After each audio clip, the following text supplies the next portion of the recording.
तो यार मैं हूँ विवेक और ये है बाकी गार्डन यूएनसी का एपिसोड नंबर 5। तो क्योंकि सारी स्टोरी कनेक्टेड है तो इसीलिए इसके पहले वाला चैप्टर अगर आपने नहीं देखा तो जाकर देख लो, प्लेलिस्ट अवेलेबल है। साथ ही साथ नए आए हो तो वीडियो को लाइक और चैनल को सब्सक्राइब करना मत भूलना। चलो शुरू करते हैं। चैप्टर की शुरुआत में हम देखते हैं कि यहाँ पर रामेन गाय ताइजन जो है अपने मसल्स फ्रॉन्ट कर रहे होते हैं। उनके मसल्स को देखकर यहाँ पर गुंडे भी सोचने लगते हैं कि आखिर ये आदमी ट्रेनिंग क्या करता है, और साथ ही साथ म्यूमॉन देखकर समझ जाता है कि वही रामेन वाले अंकल हैं। इनका साइज कितना बड़ा है, ये तो लिटरली एक पर्वत की तरह है। खैर तभी हम देखते हैं ताइजन कहते हैं, तो क्या जैसा मैं देख रहा हूँ वो सही है, आप इस बच्चे को परेशान कर रहे हैं। हाँ तो वही रामेन वाला है ना, हम यहाँ जो भी कर रहे हो तुझे क्या मतलब, तो यहाँ आया क्यों है। वो अपनी जुबान संभाल के दोस्त, मैं तो यहाँ बस बैठने आया था और कुछ खाने आया था, वाइन पीते हुए उस ब्लॉसम ट्री के नीचे बैठने। इसके बाद हम देखते हैं टाइजन उसके पास जाते हैं और कहते हैं ये मेरा मी टाइम है और यहाँ पर मुझे कोई हल्ला नहीं चाहिए।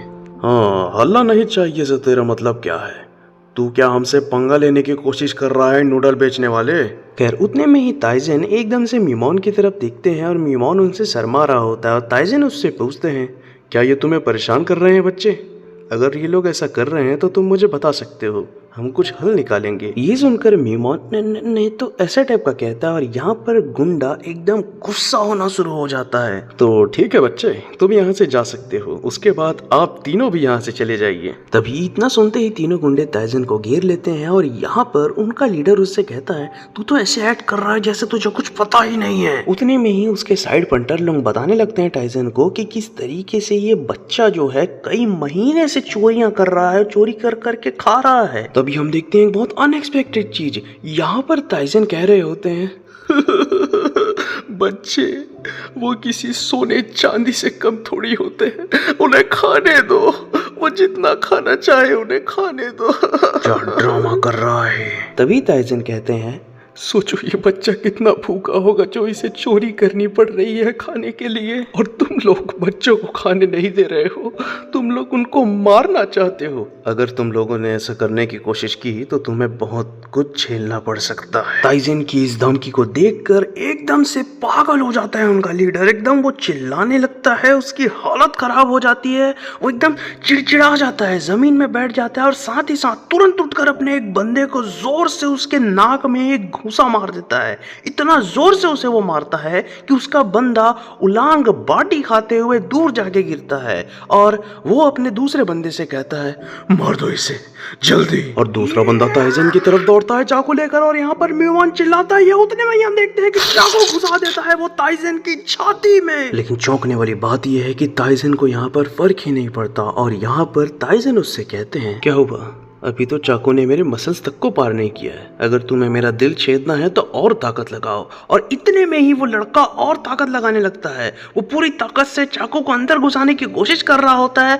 और फिर वो बाहर भी खींचता है। एकदम फंस चुका होता है वो चाकू ताइजन के डेंस मसल्स में। वो गुंडा उसे पूरी ताकत से खींच रहा होता है लेकिन निकाल नहीं पाता और यहाँ पर ताइजन सांस लेकर छोड़ते हैं। उतने में ही हम देखते हैं कि वो चाकू निकल जाता है और वो गिर जाता है। उतने में ही हम देखते हैं कि उनका लीडर एकदम से वार करना शुरू कर देता है ताइजन के ऊपर। लगातार वो उन्हें कई जगह मार रहा होता है लेकिन ताइजन कंक्रीट वॉल की तरह सख्त खड़े होते हैं। उतने में ही हम देखते हैं कि मामला उल्टा पड़ जाता है और उनके लीडर के हाथ टूट जाते हैं। बहुत भयानक चोट लगता है उसे, क्योंकि हाथ तो गए तो इसीलिए वो पैर से वार करता है यहाँ पर ग्रॉइन एरिया में ताइजन के, लेकिन वो उनके ग्रॉइन एरिया को रीच नहीं कर पा रहा होता। उसके पैर जैसे उनके बड़े जांघों के बीच फंस गए हैं और यहाँ पर ये सब देखकर म्यूमॉन भी काफी चौंकता है।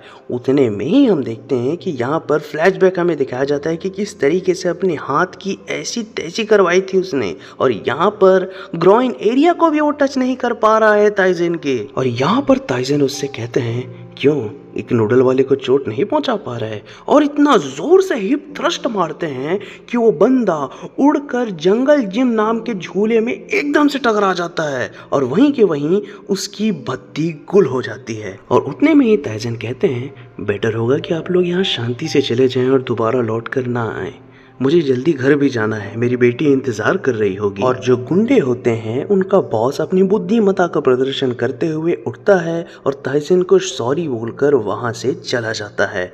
चुपचाप वो लोग वहां से गायब हो जाते हैं। उनके जाने के बाद हम देखते हैं कि मीमोन यहाँ पर ताइसन को थैंक यू कहता है जो भी उन्होंने उसके लिए किया, और यहाँ पर वो ताइसन से पूछता भी है कि आखिर आप इतने स्ट्रॉन्ग कैसे हैं। और ताइसन जवाब देते हैं, कुछ नहीं, मैं बस अपने शरीर का ख्याल रखता हूँ, खुश रहता हूँ और अच्छा खाता पीता हूँ।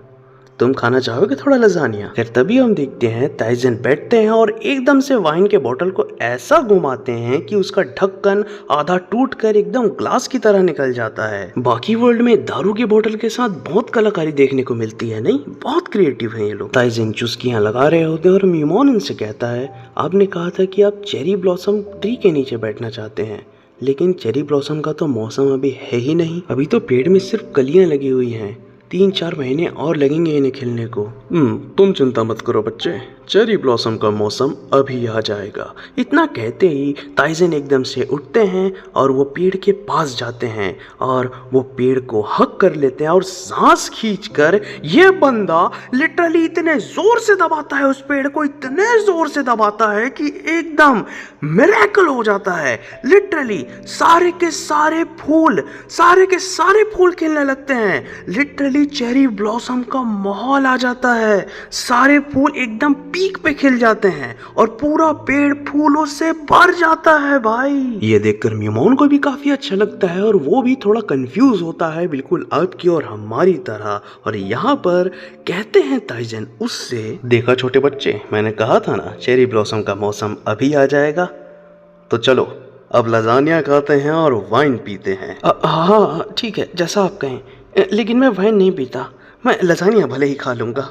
ठीक है, जैसे तुम्हारी मर्जी। और इन सब के बाद वो दोनों उस चेरी ब्लॉसम के सुंदर से पेड़ के नीचे बैठ जाते हैं और यहाँ पर लिटरली किसी बाप बेटे वाली फील आ रही होती है उन्हें। और यहाँ पर ये चैप्टर समाप्त हो जाता है। कोज़ुए का बाप लेकिन एक नंबर आदमी है और तगड़ा भी है, ऑब्वियस सी बात है। बाकी का ससुर जो ठहरा और साथ ही साथ यूजिरो हानमा का ये समधी है भाई। फिर पूरी मांगा मैंने पढ़ी है, एक से एक एडवेंचर हमें देखने को मिलने वाला है। तो इसीलिए अभी के लिए बस इतना करो कि वीडियो को लाइक और चैनल को सब्सक्राइब करके रखो, ताकि जैसे ही नई वीडियो आए तो आपको पता चल जाए। आज के लिए बस इतना ही। Love you all, I am out.